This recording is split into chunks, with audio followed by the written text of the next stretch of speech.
Mes chers compatriotes, bonjour, je suis le président Tchafa Jonas. J.Remy Ngono.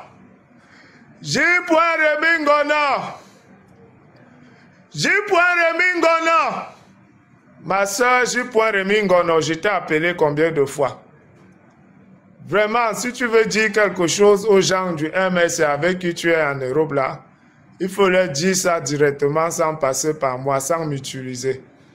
Tu es une grande sœur que je respecte beaucoup. J.Remy Ngono. Vraiment, il faut être vrai. Parce que j'ai vu une vidéo où tu dis que le président Tchafa Jonas est un féman parce qu'il se fait appeler président. Que tous ceux qui se font appeler président sont des fémans. Je te rappelle que quand lui-même se fait appeler président, et il est 2 fois champion du monde en détournement de litiges de ces militants qu'il a transformés en fidèles, en leur faisant un envoûtement collectif. Parce que c'est de ça qu'il s'agit. Tous les militants du MS ont subi un envoûtement collectif. Quand tu es parti au Bénin prendre les remèdes que les pasteurs prennent là, pour envoûter leurs fidèles avec, pour venir envoûter ces militants avec. Parce que c'est quand même incroyable. On voit un monsieur comme ça, qui a passé son temps à sonner ses militants, et il parlait décharger le dernier agent qu'il a pris. Il est parti les décharger sur Anissé Ekani, donner la part d'Anissé Ekani. Maintenant, il est revenu dans le MS. Toi, tu te lèves, J.Remy Ngono, tu dis que le président Tchafa Jonas est un féman parce qu'il se fait appeler président. J'ai l'impression que vous êtes toujours en train de projeter ce que vous êtes sur les autres, ou du moins ce que les gens que tu supportes là sont. Parce que je me rappelle que quand ils ont fait leur meeting de survival, on les a accusés d'avoir cotisé dans ce litige avec les cartes de crédit volées. On a accusé les militants de Kamto d'avoir cotisé dans le litige survival avec les cartes de crédit volées. Aujourd'hui, tu dis que c'est moi qui vole les cartes de crédit. Donc, vous êtes toujours dans la projection de ce que vous êtes sur les autres. Moi, quand un militant ou un sympathisant du MS dit quelque chose, je ne considère pas ça. Parce que c'est des gens qui ont basé leur campagne de conquête de pouvoir sur le mensonge, la diffamation et le sabotage. À un moment, ils ont filmé tous les beaux immeubles en Europe, partout au Cameroun, dit que c'est pour Atangandi. Dès que j'ai filmé un seul immeuble pour montrer que voilà l'immeuble de Kamto, ils ont demandé les documents. Alors que pour Atangandi, ils n'ont montré aucun document. Ils ont demandé les preuves. Donc vous voyez que c'est des gens qui sont victimes d'un envoûtement collectif. Moi, j'aimerais dire quelque chose à mes frères de l'Ouest. Faites très attention. Parce que Kamto, aujourd'hui, a raté en politique et il est en train de vouloir mener la politique de la vengeance.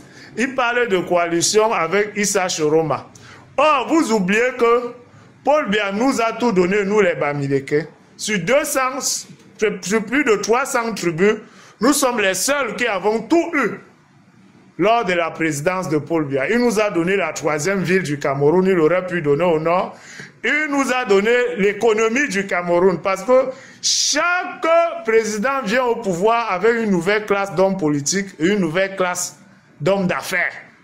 Quand Paul Biya est arrivé au pouvoir, c'est les nordistes qui avaient le pouvoir législatif et le pouvoir économique. Voilà 2 grands pouvoirs qui existent dans le monde. Le législatif et l'économie. C'est les nordistes qui avaient ça. Donc quand il est arrivé, il a enlevé le pouvoir économique que les nordistes avaient, il l'a donné aux Bamileke. Rappelez-vous bien que Paul Biya a dormi chez un seul Camerounais, Fosso Victor. Même chez ses frères, il n'a jamais dormi. Qui était un homme d'affaires. Fosso Victor l'a dit lui-même en Mondo Vision à la CATV, qui ne savait pas qu'un chef d'État peut dormir chez lui. Et ça, c'était très lourd de symboles. C'était très lourd de symboles.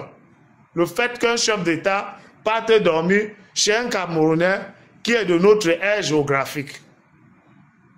Donc, vous devez savoir que ce chef d'État, Paul Biya, nous a donné l'économie. Nous a donné même le pouvoir que Kamto cherche là.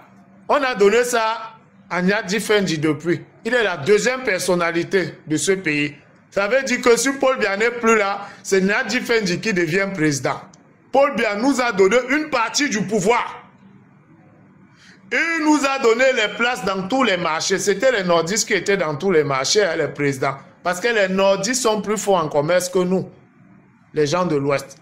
D'ailleurs, ils sont même plus riches que nous, parce que le plus grand milliardaire, pas seulement du Cameroun, mais de l'Afrique centrale, c'est un nordiste. Ils sont plus forts en affaires, plus forts en commerce que nous. Donc ne croyez pas que nous, les gens de l'Ouest, nous sommes la première économie, la première force économique du Cameroun parce qu'on est très fort. Non. Ça découle d'une volonté du pouvoir en place qui est dirigé par Paul Biya. Que nous soyons la première économie.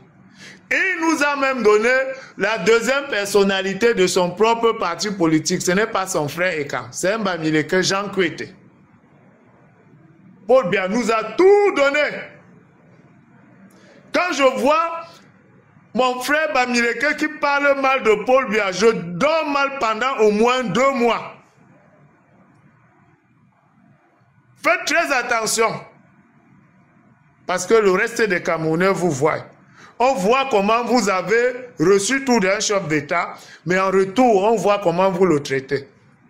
La coalition que Kamto prétend faire avec Issa Chourouma, vous n'avez aucune garantie que si par miracle Issa Chourouma arrive au pouvoir, vous allez garder tous les postes que vous avez volés à ses frères nordistes. Parce que tous les postes de président du marché là, ça appartenait à ses frères nordistes. Quand Paul Biya est venu, il vous a donné ça. Parce que les conventions qu'on signe, quand on fait la coalition, n'engagent que les leaders de partis politiques qui y croient. D'ailleurs, ceux qui viennent rencontrer Kamto Ojii pour la coalition, viennent le rencontrer parce qu'on sait qu'il est déjà fini. Ils sont comme des vautours qui viennent manger le reste d'un animal qui est déjà tombé, qui est mort. On sait qu'il n'a pas le choix. Quand Kamto avait le choix, où il était au meilleur de sa forme en politique, il n'acceptait pas la coalition. Donc toutes les décisions qui seront prises dans cette coalition ne vont engager que Kamto. Parce que s'ils arrivent au pouvoir, ils vont vous faire ça dur. Même Aïdjo, quand il donnait le pouvoir à Paul Biya, il croyait pouvoir le contrôler. Donc, tous les Bamileke, je veux bien comprendre que vous voulez que votre frère Bamileke soit au pouvoir. Mais en dehors de votre frère Bamileke au pouvoir, je vous conseille d'aller voter Paul Biya. Parce que la politique, c'est aussi une question d'intérêt. Avec Paul Biya, nous avons eu beaucoup d'avantages.